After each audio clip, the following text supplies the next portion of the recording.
Super story YouTube channel मध्ये आपले मनःपूर्वक स्वागत। येथे आपण भक्तिमय कथा आणि आध्यात्मिक गोष्टींचा आनंद घेऊ शकता। आमच्या चॅनेलला सबस्क्राइब करा आणि नवीन प्रेरणादायी कथा ऐकण्यासाठी बेल आयकॉन दाबा। श्रीमद्भगवद्गीता हा एकमेव असा ग्रंथ आहे जो मानवाला जीवन कसे जगावे हे शिकवतो। गीता धर्म, कर्म आणि प्रेम यांचे महत्त्व पटवून देते।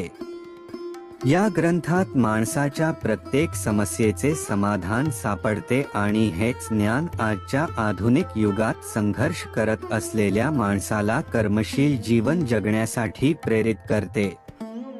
भगवद्गीता प्रेरणादायक संदेशांचा महासागर आहे, जो जीवनात निराश झालेल्या व्यक्तीला आशेने भरून टाकतो।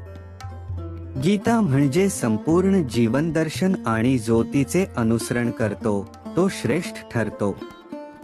भगवान श्री कृष्ण गीतेत अर्जुनाला सांगतात, जो मनुष्य श्रद्धेने आणि दोषरहित मनाने या गीतेचे अध्ययन, श्रवण व मनन करतो, तो सर्व पापांपासून मुक्त होऊन माझ्या परमधामाला प्राप्त होतो।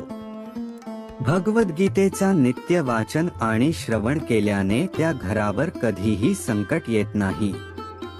त्या घरावर सदैव भगवान श्री कृष्णाचे आशीर्वाद राहतात आणि सुख, संपत्ती, समृद्धी व आनंद प्राप्त होतो।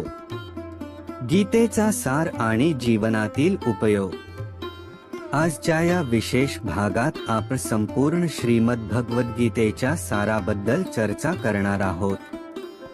यामुळे तुम्हाला गीतेचा खरा अर्थ समजेल। अर्धवट ज्ञान कधीच उपयोगी नसते, उलट ते हानिकारक ठरते। म्हणून गीतेच्या या ज्ञानाला संपूर्ण ऐका आणि ते आपल्या दैनंदिन जीवनात अंगीकारा। भगवान श्री कृष्ण म्हणतात, हे अर्जुना, हे संपूर्ण जग माझ्या मायेतून निर्माण झाले आहे। मीच या सृष्टीचा पालनकर्ता आणि संहारकर्ता आहे। मी भूत, वर्तमान आणि भविष्य जाणतो, पण मला मात्र कोणी ओळखत नाही। जसे प्रकाशाचा एक किरण अंधारात चमकतो, तसेच सत्यही जगात सदैव चमकत राहते। म्हणूनच मानवाने नेहमी सत्याच्या मार्गावर चालले पाहिजे।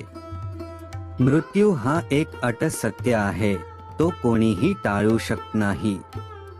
आत्म्याचे अमरत्व आणि कर्मयोग। श्री कृष्ण अर्जुनाला सांगतात, जसे मनुष्य जुने कपडे सोडून नवे परिधान करतो, तसेच आत्मा जुन्या शरीराचा त्याग करून नवीन शरीर धारण करतो। हेच निसर्गाचे नियम आहेत। हे सत्य स्वीकारून भयमुक्त जीवन जगावे। ज्ञानी मनुष्य मृत्यूचा शोक करत नाही, कारण तो जाणतो की जो जन्माला आला आहे तो नक्कीच मरेल आणि जो मरणार आहे तो पुन्हा जन्म घेईल। भगवान श्री कृष्ण गीतेत स्पष्ट सांगतात, हे अर्जुना, मीच सर्व प्राण्यांच्या हृदयात आत्मारूपाने स्थित आहे। संपूर्ण विश्वाचा आदिप्ती, मध्य आणि अंत मीच आहे।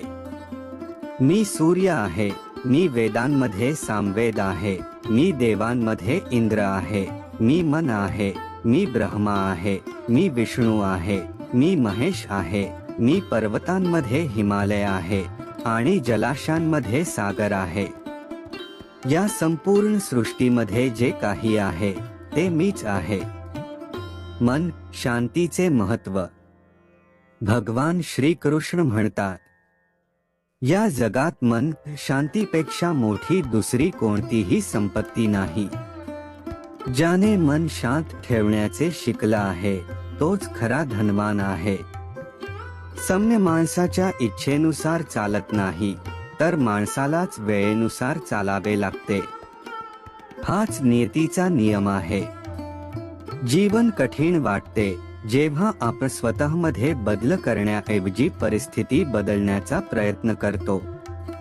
म्हणूनच कर्म करणे हेच सर्वात मोठे धर्म आहे। कर्म आणि त्याचे फळ।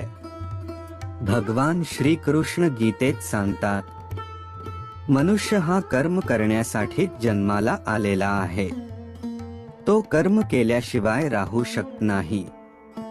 म्हणूनच फळाची चिंता न करता आपल्या कर्तव्याचे पालन करणे आवश्यक आहे. क्रोध हा मनुष्याला अधःपाताच्या दिशेने नेणारा दरवाजा आहे.